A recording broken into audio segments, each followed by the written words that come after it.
Okay, తాలింపు కోసం పల్లీలు, పోపు గింజలు, శనగపప్పు, పచ్చిమిర్చి, ఎండుమిర్చి, పప్పు గింజలతో పాటు పల్లీలు వేస్తున్నా.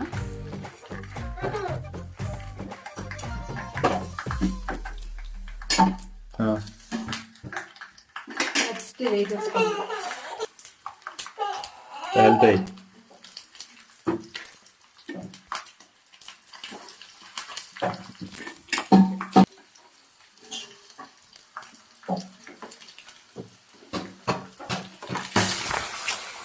అదే చెప్పింది.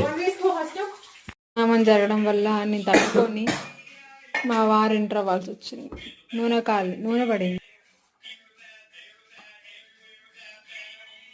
అంటే ఎంత నూనె కాదు, అలోవెరా జెల్ పెట్టుకున్నా వెంటనే.